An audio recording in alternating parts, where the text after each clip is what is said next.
I'm picking the Maltesers, and apparently somebody else on the chat is as well. Obviously, it's that time of the year that we need to eat chocolate.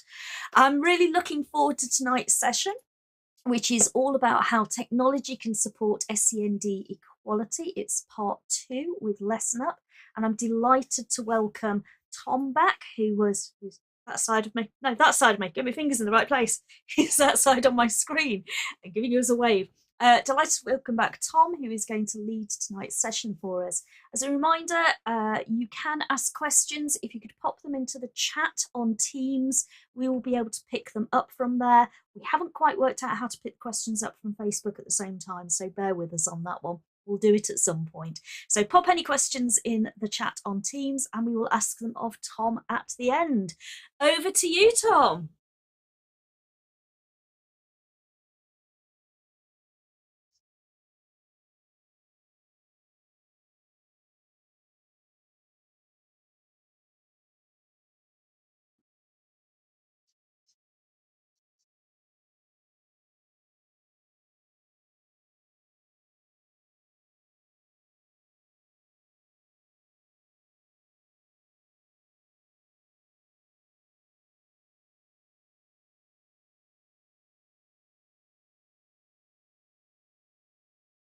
LessonUp app, or you're going to be going on to LessonUp.app in your browser, so you can kind of join in and put your comments on the actual lesson.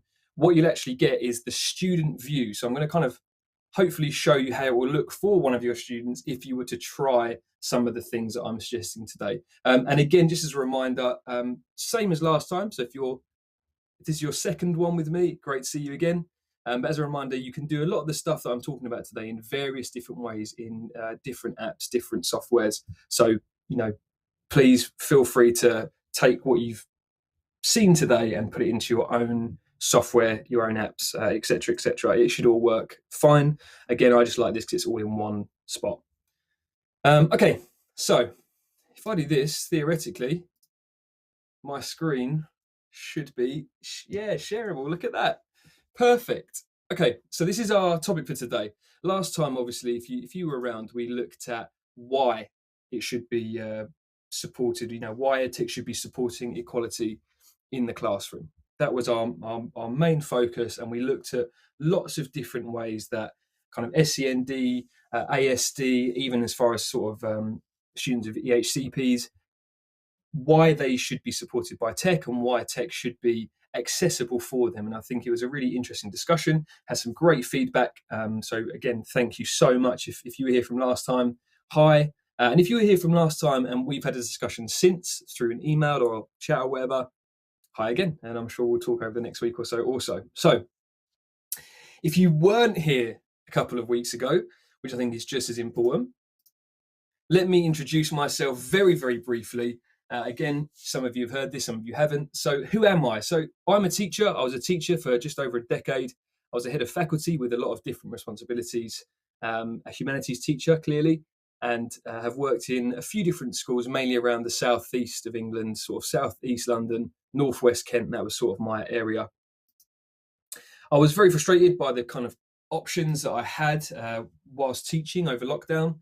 And then after lockdown in particular, I really felt the stuff that we were using as teachers for all of our students was really designed for big business, and that we had adapted because obviously we know what we're all like. We like to take what we can and then make it useful as teachers, and it was adapted to our own use for our students, which, to be honest with you, I just didn't feel was good enough for our students. Obviously, we worked very hard, but no one was providing that kind of basic solution of how do I present stuff, keep it interactive, but where it's designed for students and teachers. And that led me really to discovering LessonUp and deciding to work with them based on the fact that I really had a choice between, do I go into assistant headship? Do I look to pursue that? Do I wait and go into deputy headship? Is that something I want to do? And actually I felt at that time and now I kind of wanted to try out a bit of a sidestep and see where EdTech could take me and where my experiences could take me. So I'm going to put this up again at the end, and I'm so happy to say some of you used this last time. If you scan this, you'll get all of my details up. You'll get my LinkedIn, where I post not super regularly, but hopefully the stuff I'm posting is relevant. If you like what you see today or what you saw last time, you'll get invited to my webinars, etc., that can be about a variety of different things. So I think I'm doing one on the attainment gap very soon, critical thinking and metacognition. And obviously, if you're on my LinkedIn, I'll let you know when those things are. You'll also get access to my email and my Calendly. So if you think, I'd love to have a chat with this guy and see what he thinks about these options, feel free. You can book that in and I'll make sure to attend. And I think I'll put this back up at the end as well. So if you don't get it now, give it a chance. So let's recover. Let's re-examine what we meant by equality from last time. And this is the quote that I've brought up from a case study called Understanding Equality from 2018. So equality is about ensuring that every individual has an equal opportunity to make the most of their lives and talents. Sounds great. Sounds perfect. The important bit here is obviously the equality of opportunity, not the equality of outcome, which, as we know, as SENCOs and as teachers, is not particularly favourable, especially the higher up in school we get. We need students to start understanding that. We need to know where they are. They need to understand kind of their own placements, their own levels. But obviously, within equality, we need to understand the difference between, are they physically divergent, mentally, emotionally? There are a lot of different ways that those kind of equality blocks can be removed from under some of our students, and we have to help them make up those steps. So If you have joined on the app, which you can do by entering this, like we did last time, I'll give everyone a few minutes to join. You can actually kind of play along here. There's two ways to join. You can either scan that QR code or you can go on to LessonUp.app into your browser. And all it will do is just ask you to put in a name. You can put your name in, then you can take part in these various challenges, questions and stuff that we're doing on here. Hopefully get some really good feedback as well for us to comment on. So I'll leave this up for a couple of minutes. So that's either LessonUp.app or if you've got the LessonUp app downloaded, I think it's about 4 megabytes, you can pop that pin code in that's in the top. And it should bring you into LessonUp itself. Hi Kate, hi Jane. I can't see the chat as well, so hopefully Abigail and Gavin will let me know if there's people joining in on the chat, which is absolutely fine as well.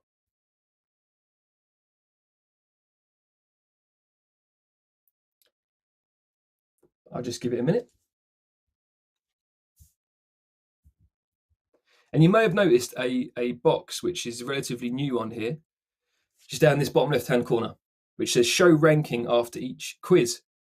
I'm mentioning this now because I've actually turned this off for this lesson for a very real purpose. That's because actually one of the boundaries, so speaking to a couple of my SEN specialist colleagues, they said one of the things that they didn't necessarily like about certain quizzing applications or doing, even if they were fun quizzes, was there was a very obvious ranking of students and a kind of a leaderboard that would come up at the end of a session, which is great in some circumstances and can definitely be very fun if you're doing kind of a more relaxed quiz. So we often put out Halloween quizzes, Christmas quizzes, etc., just for teachers to use at the end of the year as a bit of a kind of plenary after a particularly stressful mock exam period.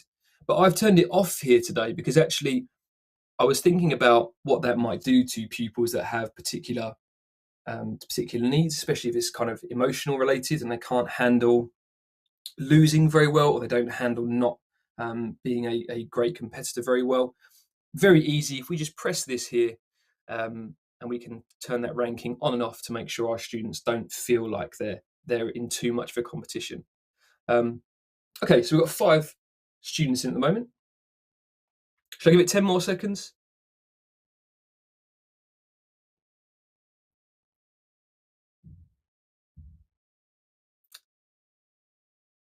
Okay, I'm going to just get started, I think. But if you are a bit late or you are struggling to get on, put it in the chat. Someone will get back to you about how to access that. And the code will remain on the screen for the whole lesson or the whole presentation, so you can use that whenever you'd like. So let's get rid of this, sorry. And go back to here. So the first thing I want you to think about is this question. There's a reason I put this question up. I wonder if anyone can work it out. What do we mean by normal? What does normal mean?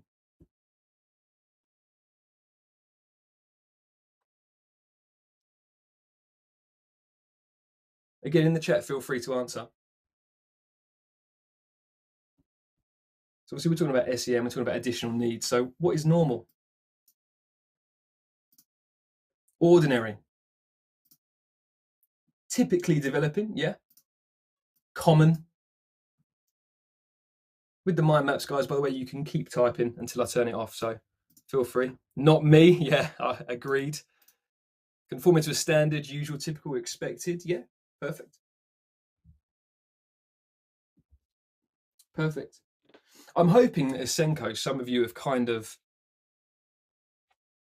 reeled at this question or not particularly enjoyed thinking about this, or probably thought, oh, okay, well, I know what the average person might say is normal, but as a SENCO, someone who works with people with special needs, I know that really no one's normal. What is normal? So one of the first things that I've done here is to make sure, number one, this question is not a particularly easy question, and especially knowing the audience I've got right now, can be incredibly complicated. Some people, I'm sure, are probably not happy with this question, which is as expected. And I think actually if you ask most teachers what is normal, the variety of answers you'd get would be astronomical. And it's good. I love the way how always when I talk to SENCO, we talk about normal, and it's always the answer of like, oh, that's boring. That's boring. Who wants to be normal anyway? Whatever that means. Who wants to do that? But what I've done here is I've allowed basically all of you, so people that have joined, I've allowed you to answer here without any risk of me outing you or what you've said, without any risk of me going, okay, well, Katie said this, Kate said that, etc., etc. So I've asked you a question which, I could have gone way more controversial if we're being honest, but it's a question that we're probably not very comfortable with. We know that there are loads of different answers. I would argue there probably isn't really a correct answer to this. There are certainly wrong answers, but everyone's risked saying something under the guise that actually they're not at risk from losing anything, from being outed, from me picking on them or highlighting their answer to a class. I want to come back to this a little bit later, this idea of giving your students the freedom to answer in a way that doesn't risk them being wrong personally. The answer might be incorrect. The thing they've said might be something we deem as inappropriate or unexpected or not quite in the correct area. But removing the risk of, but I personally am not going to be out as being incorrect is a big deal. Okay, so let's think about stuff more practically then. From me from last time, I'm a pretty practical guy. I like to give you real tips, real answers to real questions. So what inequality issues can arise in tech? And I'm sure you've all got more than one thing to type in here. So same as before, you can just type away, they should appear. And hopefully we'll find some things in common as well. So what inequality issues could arise in tech or in the classroom in general as well? I think that's a super interesting thing to explore also.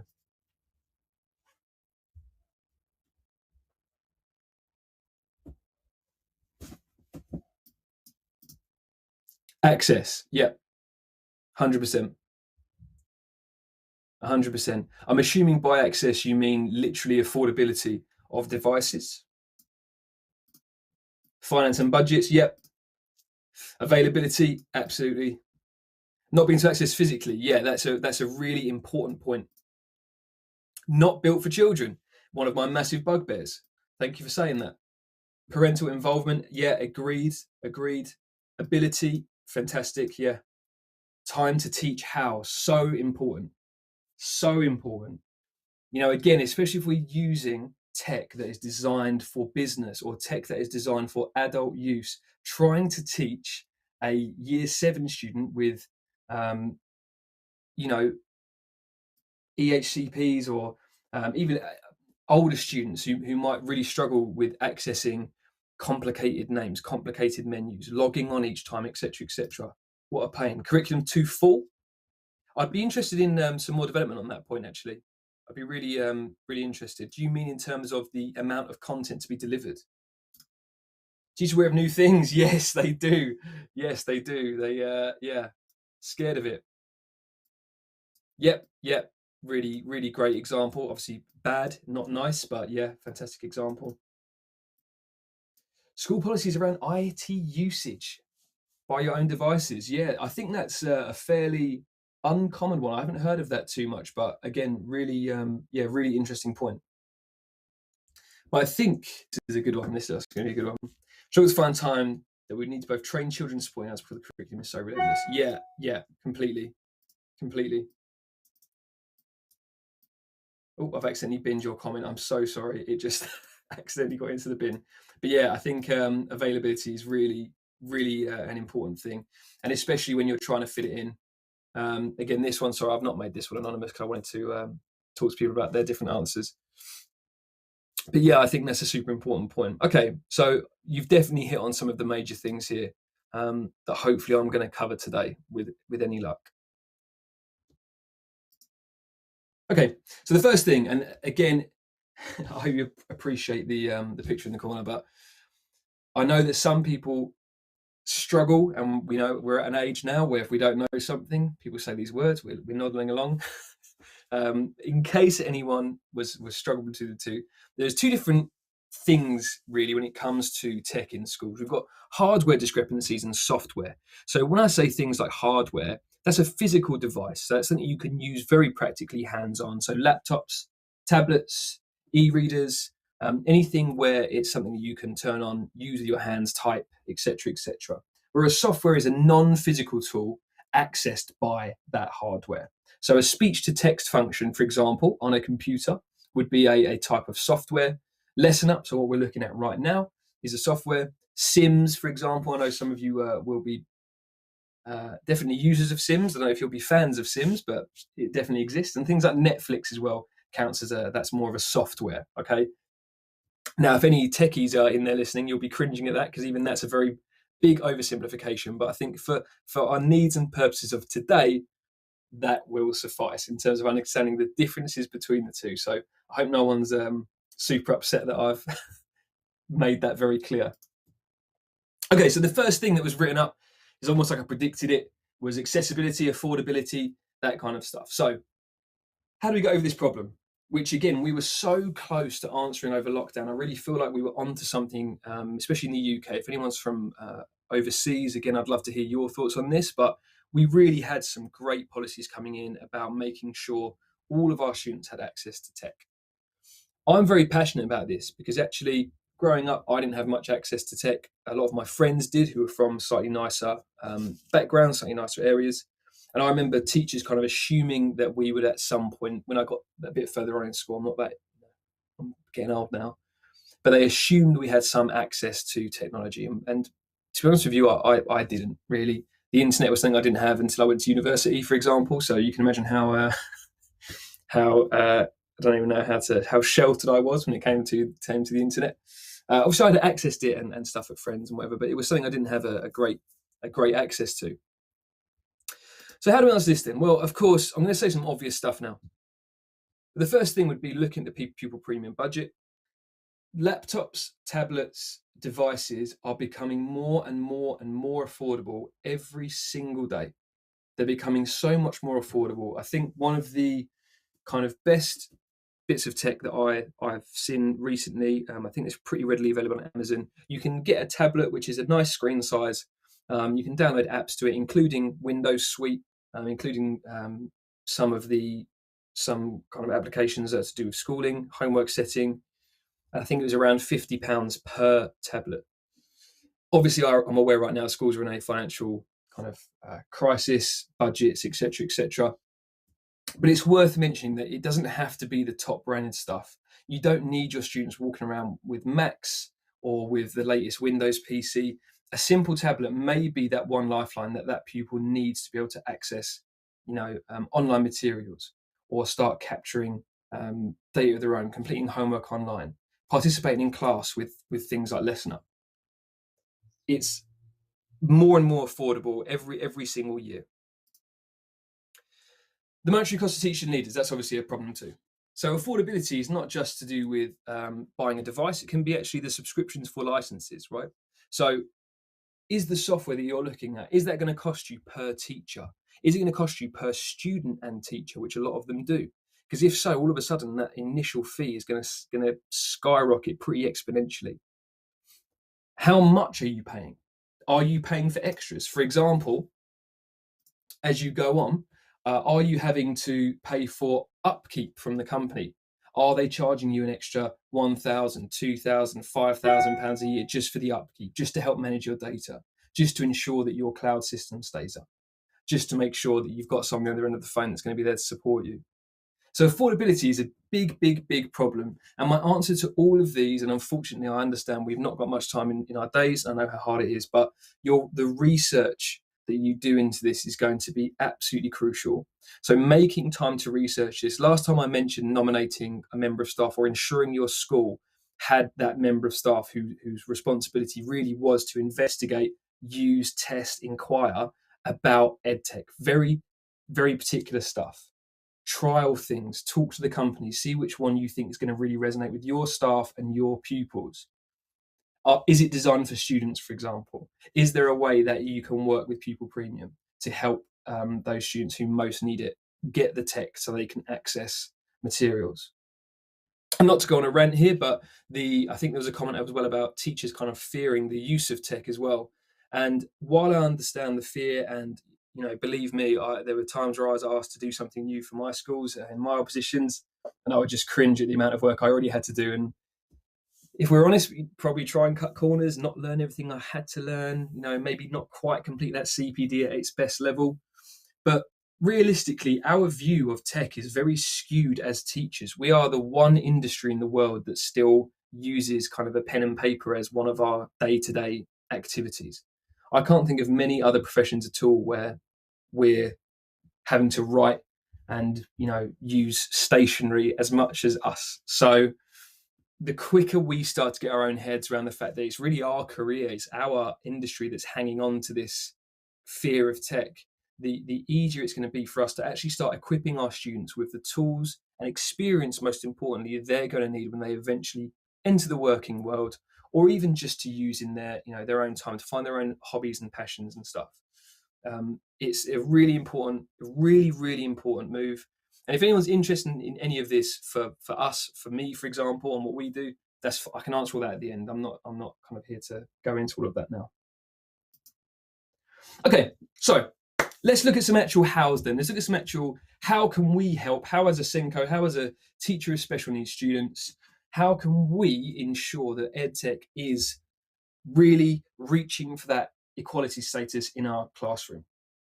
There are many reasons to keep your projected answers anonymous, and they're not actually only beneficial to pupils with SEND, EHCPs, ASD. They can also greatly increase their participation in your lessons in general, which is a great bonus. And I think you'll find a lot of the stuff that I'm looking at today is something which is really easy for you to show to other teachers at your schools and say, let's just start making this a standard, because it doesn't only help our students with SEND and our EHCPs, but it's actually going to give our students, our, in quote marks, normal students, our students who are within the ranges that we would consider to be average, the ability to kind of increase their participation too. So it's really a double win here. So why is that? What does that look like? Well, you've already seen it. So that first question, like I said, wasn't a great question, wasn't a particularly nice question. It's something which we all know is a very long answer. We know that we could all discuss that terminology a lot, and we've probably, in fact, had conversations with our teachers at school about the misuse of normal, or maybe mischaracterizing someone's need. So yeah, there's that. But I got some participation. People were willing to answer because I said your names won't be shown. So let's have a look. Let me show you why it's important. And I've picked these examples not for students this time. I've picked these very much for you as adults, or at least people disguised as adults. We can also be kids inside, but here we go. So in a recent American, this is an American example, but I thought it was really prevalent. A recent article by Time magazine in a social studies class did some research about the gender pay gap. And this is the results of that research. Pretty controversial. I mean, depending on how you look at it, it's not controversial at all, because you could argue, well, okay, this is research, therefore it's factual. Therefore, anyone who disagrees is incorrect. Or you might be on the other side of the fence and you might think, well, actually, this is just one bit of research. I'm sure there's a lot of other evidence that will say the contrary. Now, if I was to bring this up in, for example, a year 13 politics A-level class, which I taught for a very long time, I already know I'd have most people in that class biting their lips if I asked them for comments on this, not wanting to speak about it for many different reasons. Maybe you've got people who don't want to comment on a more controversial topic like this because they feel that they might say the wrong thing, they might put their foot in it. Maybe you've got those students who don't want to comment because they don't want to actually offend anyone. They don't want to upset somebody. So they're being very conscientious. They're trying their best not to. Maybe you've got those students who actually don't really have a filter on what they say and will say something offensive. So you've kind of maybe hinted they shouldn't comment on it. Maybe you've got those students who feel so strongly one way or another that it would almost start an argument. It might start some chaos in your classroom. However, by anonymizing your answers, by anonymizing the things that people are saying, or the points they're raising, or the questions they want to ask about a topic, you're actually giving them the freedom to express the thoughts that they have. And don't get me wrong, as a teacher, it's still super important that you're there moderating these conversations. But in giving them the at least the facade of anonymity to their class, You still get the answers as a teacher. Again, with LessonUp, we still capture the data from the students. So we still capture their answers so you can still reflect on that. And it's worth letting them know that you'll still get that. But for the class's sake, it's just there. Okay, let's think of something slightly more practical now. Here's some song lyrics. Here's some song lyrics. I picked these today. I really thought about what I could do that's quite abstract. So give those a quick read. I was on my knees, you were on your knees, and no reptiles, just soft-boiled eggs in shirts and ties, waiting for the flashing green man, quivering and wobbling, just the eggs you know. I'm going to kill a stranger, so don't you be a stranger. Give you one more second to kind of take that in.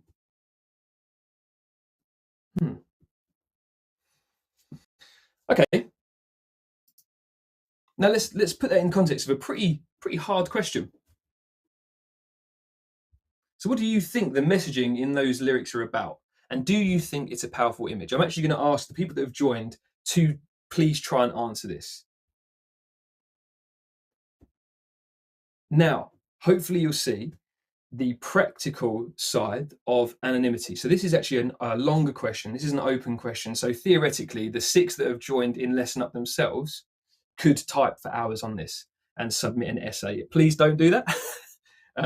Just give it a general guess, and at least then we can see. But you'll notice here that it's not telling me who's typed what and who said what.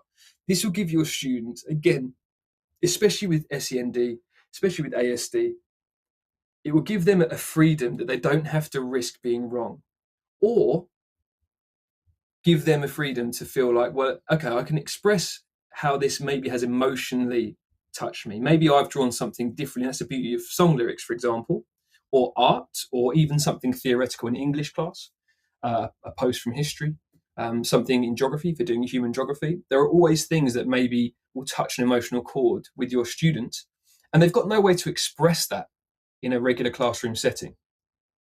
They just simply don't, unless they're going to write an essay about it in their books. But all of a sudden, then you're losing that interactivity. You're losing that initial touch point where you're asking them to really comment on how they feel. I have no idea. That's fine. Not sure. Already forgotten the lyrics? Yeah, I should have left it up.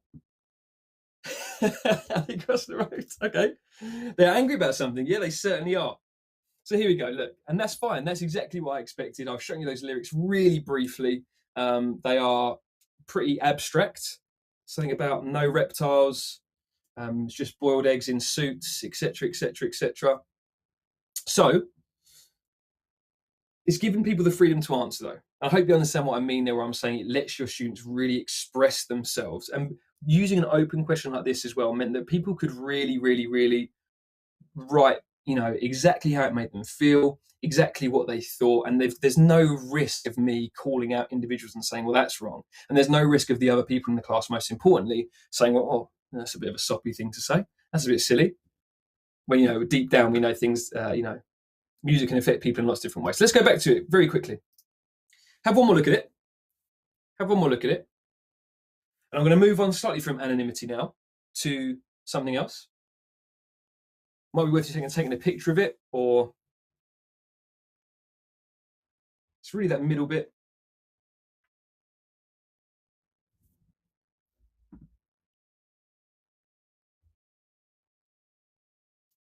Give it another sort of 10 seconds to look at it. This is very abstract today. I like it. I'm glad we're getting into some strange stuff here. Okay. In fact, if you're on your devices, guys, if I do that, you should now actually be able to screenshot that. It should be up on your devices now. You should have that up on your phone or your iPads. If someone in the chat can confirm that that's happened, so on the Teams chat, that should be up there now. So take a screenshot and you can kind of reflect back on it. Okay, so we've got our responses here. Brilliant, we've looked at this. But what happens if we blend the anonymity with some teacher-led scaffolding? So this, again, is something which you can inbuild into your PowerPoints. Everything I'm doing today, I've tried to pick that there are ways and methods to kind of shoehorn it into other apps and stuff that you're using, but I'm using this one. That's just my choice. So teacher-led scaffolding. I'm going to ask you the same question one more time.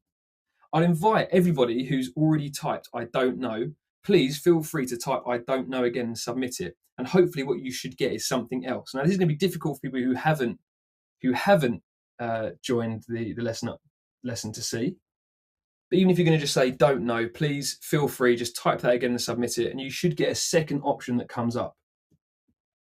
And I'll show you what that looks like in a second.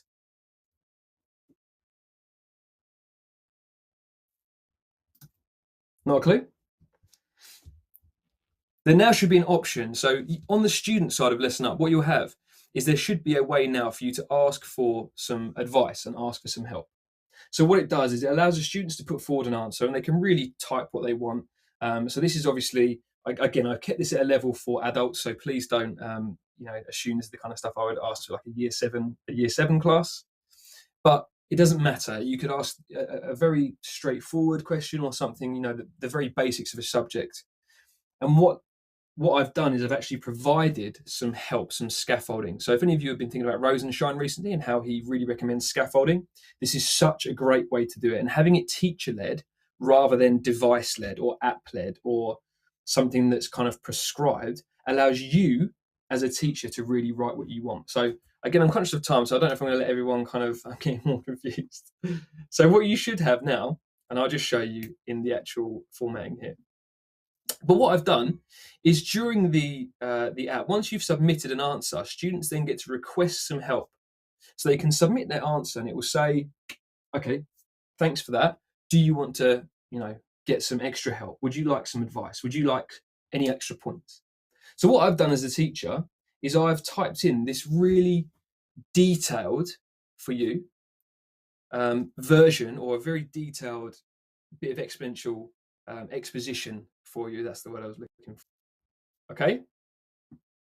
So if we go back in, again, hopefully people that are on the app, you're not wrong. Hopefully people that are on the app have had a chance to have a look. So they've been able to go look back at their devices and press that receive more help. And then you can actually edit your answer. But yeah, the long and is the song. And in fact, I can show you on here. So what you should see, shame I can't get my student app. There you go.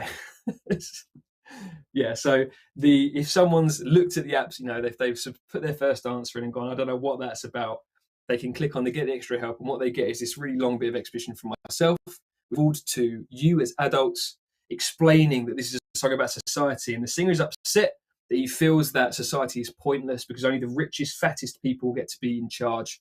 And he started exploring the option. His friends got into conspiracy theories. He started wanting to kind of believe that it's more exciting to believe that we are ruled by lizard men. He couldn't come to terms with the fact that the government was the way they were, etc., etc.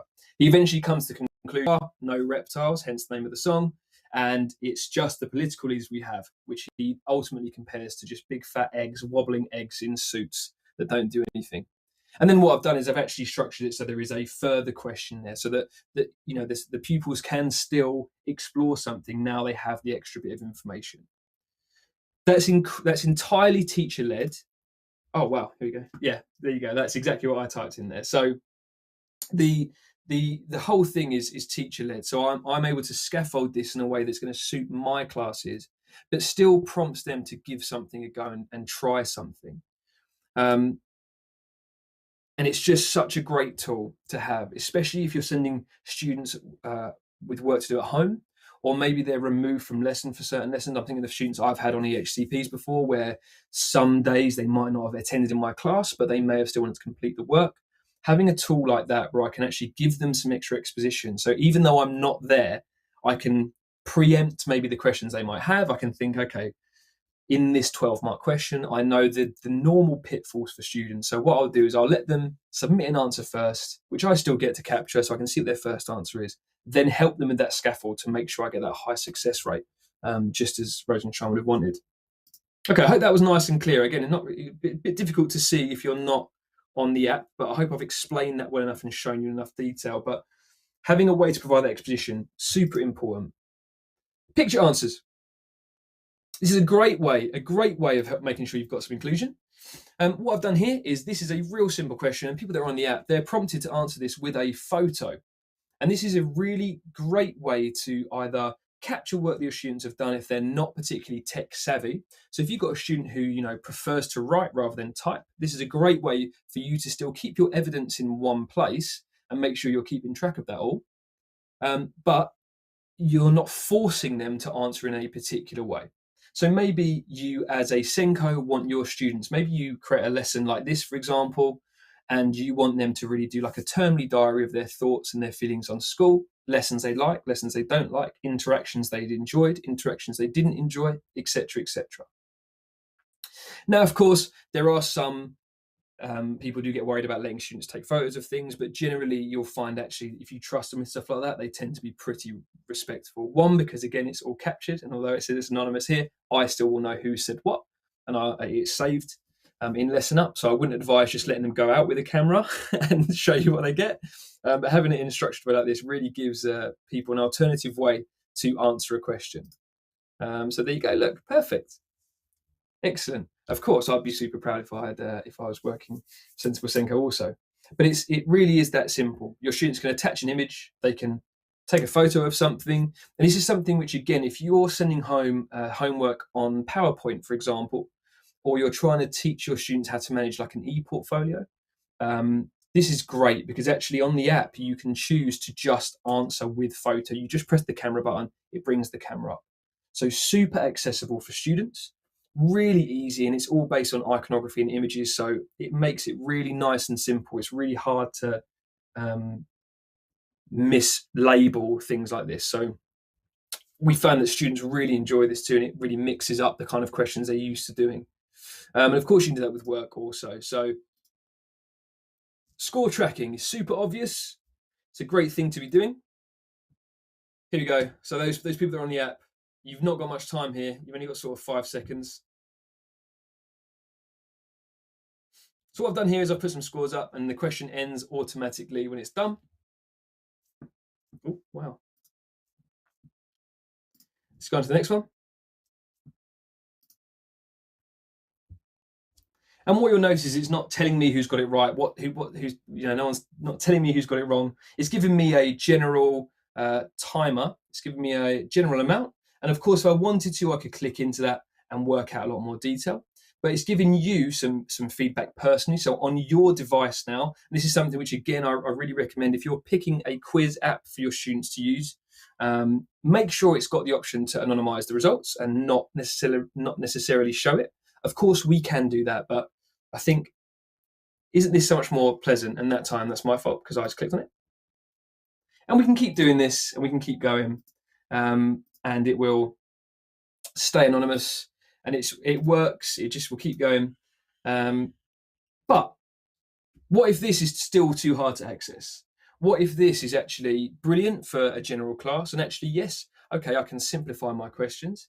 And yes, I can anonymize my answers, so I can really take away the nervousness of people having to respond to these questions. But what if the text is still too much?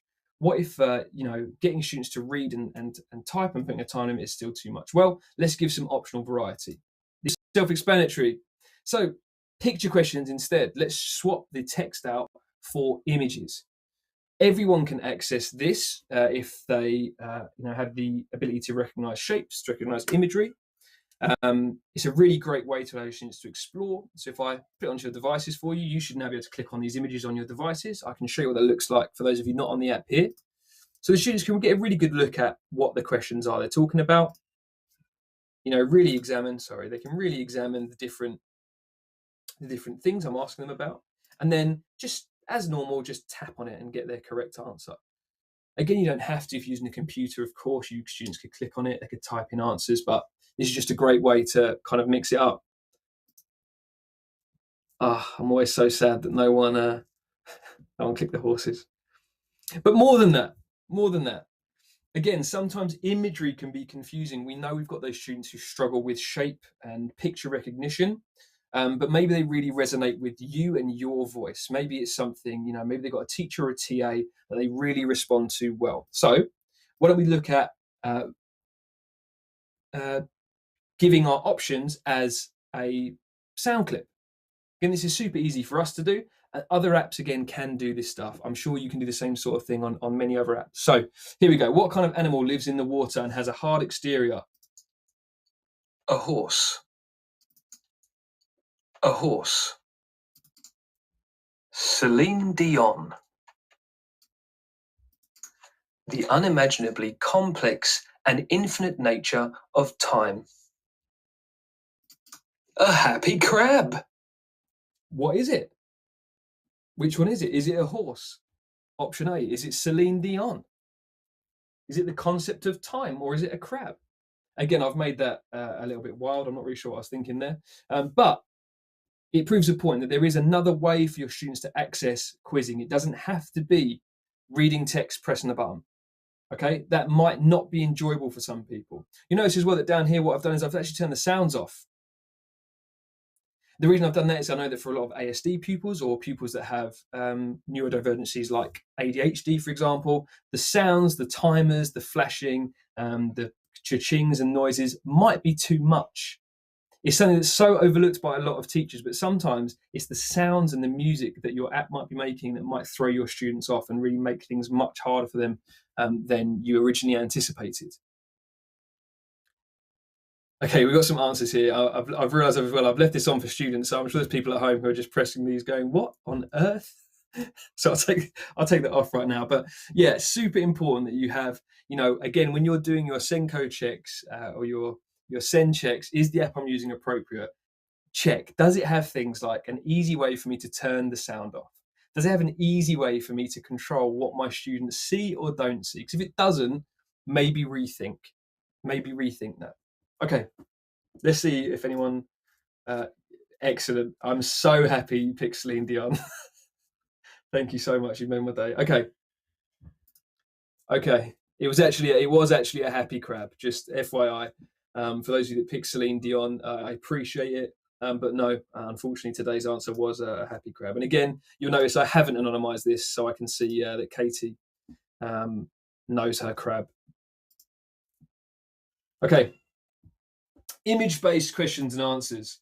We've seen things like this before, and what I've done here is I've divided this into a few different examples, because actually I think it is important that I show you how you can make some of these things quite basic. And actually in Holland we have a program, we work on a program called Step by Step, or Stap voor Stap, which is what we would probably consider a very simplified curriculum of basic recognition of shapes, basic recognition of emotions. It could be learning the names of clothes, learning the names of times, learning appropriate behaviors, learning the words for, knife, fork, cutlery. But these tasks are brilliant because you can allow that student who maybe doesn't want to do a quiz, maybe who doesn't want to take pictures of things, who doesn't want to write lots of text, who doesn't want to put their hand up and talk to you. Here, you can almost leave them to it and let them have that autonomy that they enjoy, huddled over a laptop or over a computer or over a tablet, to answer questions at their own pace, in their own way. And here, as a teacher, we can monitor how they're all getting on. And again, I've left this not anonymous because I can't see your answers correctly. And as they're going, you'll notice how their names kind of jump around. And I can make sure that everybody is on task and do what they need to do. And when they're finished, for example, I can remind Hawks to press completed or done. It locks in their answer, just like Kate's done. And as a teacher now, I've got real control over making sure my students are on task, that they're doing what they should be doing, and I can make sure that they're doing the right thing. So Jane, I can see, has just finally completed that. Hopefully this is nice and easy for everybody. So sorry, Katie, who's just started. I'm actually going to stop it now. And then what we get now is saying either I can do it with them, and I can move the stuff, or I can just show them the correct answer. And there we go. And the hat is in there. The shoes shouldn't be in there. I actually took this from someone else's lesson. And again, this is simple recognition, but I just want to show you how this can really be adapted to suit any kind of levels. I won't make you do this one, because hopefully we can all do this. There we go. But of course, you can make it more complicated. You can, of course, make these much more complicated, and you might find that some students really prefer doing things like this. I know that there's been a lot of research talking about different types of learners, kinesthetic, visual, audio, that kind of stuff, and it's been basically thrown out now because everyone is a little bit of everything. But still, you might find there are students who are way more visual. I know I very much am, and especially if you've got subjects where you know having some kind of diagram ability is important. So let's see who remembers anything from their old PE/biology classes. But you can really make things like this as complex or as simple as you want, and allow your students to do it at their own pace and in their own time. So I'd really consider looking at how you can work in drag and drops or picture-based questions where students can kind of just interact, moving things around, looking at visual clues. I could do the same thing here in English. I could take the keywords out of a text, for example, put them to the side and let the students drag them into the right position. For history, I could allow them to put things in the correct timeline or label a diagram of I always say trenches, that's so boring, but it's the one I always go to. Label a trench in the correct way. And again, I'm just going to end this. I'm very conscious of the time, guys, but there you go. There's the correct answer for anyone who's interested.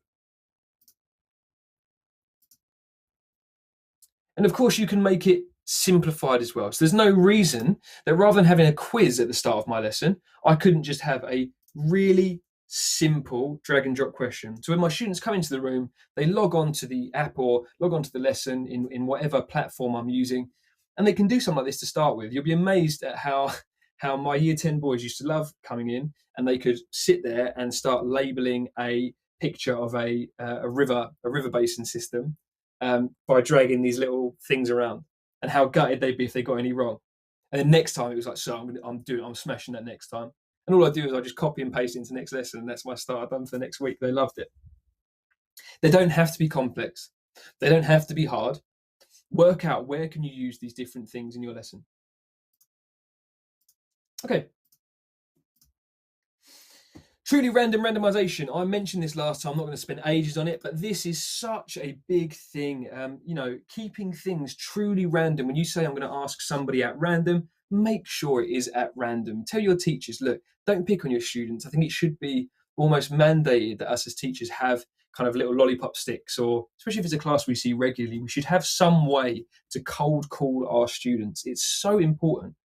And even if it's a student, for example, that has something like anxiety, I think I mentioned this last time as well, but I've kind of looked at some more research based on like the Anna Freud Foundation, for example, and we're almost told not to call on these people, or not to encourage them, not to try and get them to speak. Actually, if a student's got anxiety and we're allowing them to not speak, we're not really aiding them in their development going forward. We should really be trying to pry a bit more, get them to try and answer. Use something like a spinner, then it's not your fault if they get called up. You kind of take away that, sir's picking on me, sir's making me do this, Mrs. asked me to do X, Y, Z. Well, actually, no, I haven't. It's the spinner that's done it. And once you've done it once, I can take you out, so you won't have to do it again. So once you've done it once, you're done. Simple as that. You can even double them up, like I said last time, and you can pick a person. So I think Alice got it there. And now, as a history teacher, I could say, Alice, please make up a question for me where the answer is 1936. Perfect. Kate, I think she was next. T, can you please come up with a question where the answer is 1914, please? Easy. I've just made a really excellent starter there that I can transfer between classes. It's truly random. So no one can feel they're being picked on. And actually, it's quite visibly nice to look at. And it gives your students that kind of, what's going to happen? What am I going to get? You don't have to use tech for this. Again, I think I mentioned this last time, but cold calling, I think, is coming back in a really big way. And it's something I think we really should be ensuring that we keep up. So even if we are moving to a more technical world of teaching, a more digitized world, let's make sure we keep doing some of the basics, like cold calling is super important and really allows, some students who may struggle speaking, let them develop that confidence too. It might be me. So I'm going to give it a go. Even if we can get them to that stage, we've done a fantastic job. Fear free anonymous polling, easy. This is such a great thing to do, because what it does, it gives you a snapshot of your students. It allows your students to be honest. It allows them to be open. It allows them to answer without fear, and you get to learn something about them. So what I've done here is put something down which looks quite obvious. You'd be surprised at how many students might say, I enjoy it a lot, or I don't like it, I get a nice little display. I don't like reading. Again, if I wanted to, I could call this person out, but I'm not going to. I don't feel mean. But it allows us to get a real insight into our students. It's really quick and easy. There's not much pressure. They just hit the answer they agree with most. And of course, we rate that too. We can upgrade it too. We can learn. We can use it in lots of creative ways. Maybe we could learn more about our course, learn more about our teaching. Maybe if we can have a meeting with a student on an EHCP plan, and we know they're not going to maybe be honest and truthful, or they maybe will struggle to be honest and truthful with us. Put it in something like this, then all of a sudden, all they've got to do is click on the things that they agree with the most, and you get maybe more of a clearer snapshot about how they're feeling about particular topics, particular subjects, particular aspects of school. Brilliant. And then, of course, we can use it to even be, make your classroom more democratic. So if you're doing a class that has maybe some quite complex needs, and you know that your history curriculum or your English curriculum can be slightly more free form. Obviously, I've made this is again just taken from a biology lesson. Why not give them the autonomy to kind of pick what they're going to be looking at next, or where where is allowable for you to take them, and let them vote on it, and maybe do that every term, or maybe at the end of the week you have some kind of, because we get some primary school teachers too, some kind of free time or something they can do which is outside of the normal curriculum. Give them some autonomy, see how much fun they have picking and how much trust they'll build in you and their teachers when you actually follow through and give them that opportunity. So they've picked their own destiny, and it gives them that little glimpse of kind of adult choices, adult life, and how to kind of move forward. I'm going a bit quicker because I realise I'm really running out of time. I wanted to leave a couple of minutes for questions, but here's another great one. So much less pressure. This is an example of if you were to send this out to students, so individual students in your class. The language here is obviously still fairly mature, but it gives them an opportunity to, rather than say yes, no, definitely, they can do it on kind of a sliding scale. I think all of us would agree that, happiness, sadness, anxiety, depression, all the emotions and feelings and stuff that we have, almost all the time are on a slider. We're never 100% happy or 100% sad. We can always find those different things. So for kind of behavior management, this is a really excellent way to teach that lesson to your students and allow them to express themselves at the same time. It gives me a nice group average here. And of course, just change language to really suit what you need to find out. This might be great if you've got a student who's saying they're suffering from anxiety and can't work out why. Well, give them some sort of questionnaire like this when you're sat down with them in your meeting, and see what comes out. They might surprise themselves when they really start moving that slider and thinking, oh, actually, okay, maybe I've taken too much on, or maybe it's home, or maybe it's that one friend or that one teacher who's always on about my test results that's actually thrown me off. Just some creative uses. I realise that you guys have probably way more creative ideas about this than I do. And of course, for our most kind of students in need, we can make it as simple as putting some sad or smiley faces on the screen. They just tap the one that they think responds to the question you've asked them. And as a teacher, you could even sit there, hide the answer, and just have those smiley faces. And your whole class can answer just by pressing happy, sad, okay.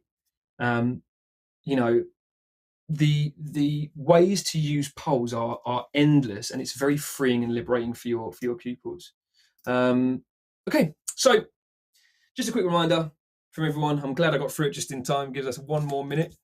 But this is a reminder of this. I thought this was so interesting.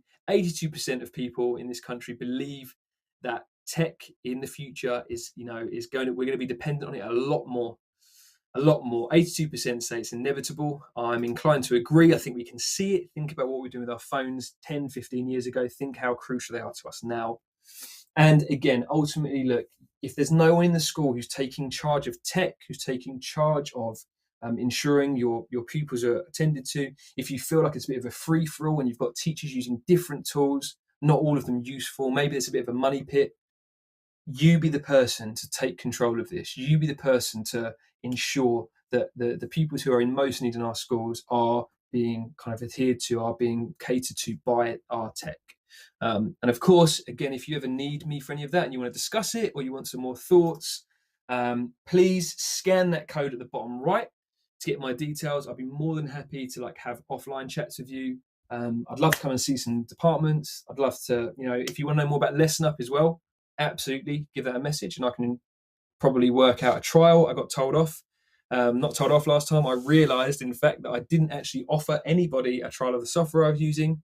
So if anyone's interested in LessonUp or using the software that I've just taken you through, and you want to learn more, you want to maybe give it a free trial, scan that, get in touch, or send me a message on the email I'm sure Gavin will send out for me, and I will absolutely arrange that for you, and we'll do some proper onboarding. I'll show you exactly how to use it, and if you like it, brilliant. If you don't, hey, it's a free trial.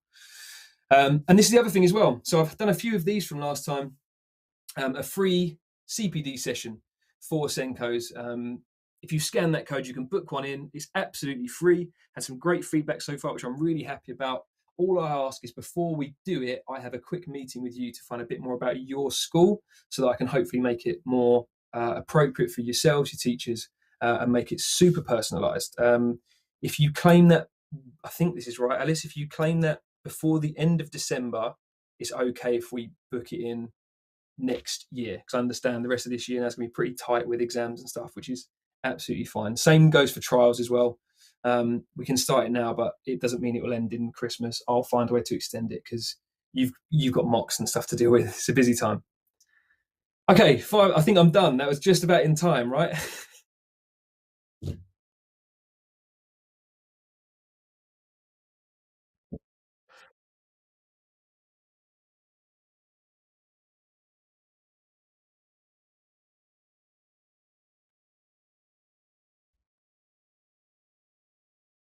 Put in the chat before December the 31st. I think that was in answer to your question. We generally do our mocks in January, February, so might be okay, but Christmas performances will probably be more of an issue. Yeah. I think I said before, I can work with anybody. You know, I think we had such a great response last time, and so many of your viewers and SENCOs, and now people I now talk to, it's just they're easy to get on with, aren't they? So you know, if someone's interested, just get in touch. We can work something out, I'm sure. Yeah. And even if it's just to go over stuff in this room, you know. No worries. Thank you, Tom.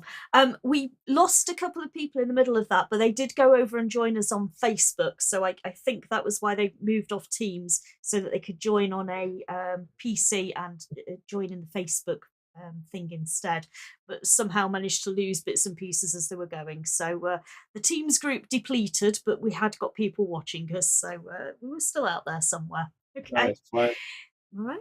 And you know, Celine Dion does live at the bottom of the sea with what was his name? Leonardo DiCaprio. Oh God, yes. Yeah. Very true. Fantastic.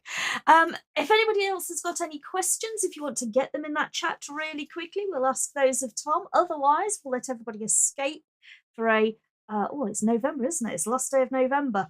And go and grab your hot toddies or whatever it is and some dinner for tonight, and then we'll catch everybody in a short time. Tom's up on the screen again.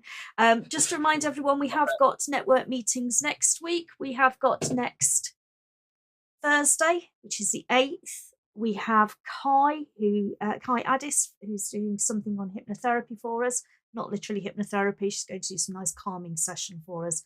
For SENCOs to make us all feel nice and calm, ready for Christmas.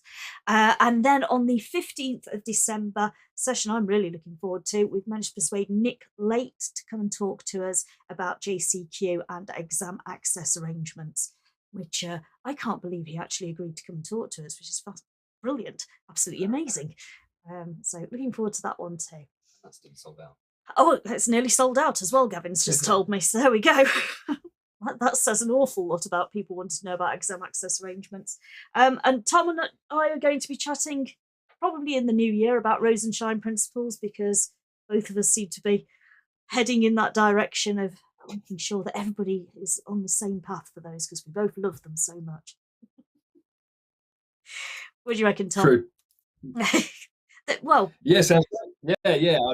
I'd love to come back. So yeah, that sounds perfect. Brilliant.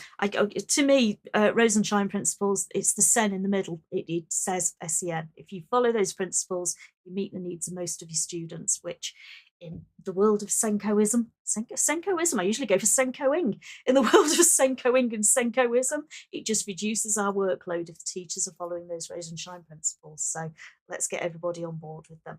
Okay, I am going to let everybody escape. Nobody else is typing in the chat there. Is there anything on the other channels, dear? No, there's nothing on the other channels at the moment. Nothing coming up on the other channels. So we shall let everybody escape for their dinner, and we shall see you all next week. Take care, everybody.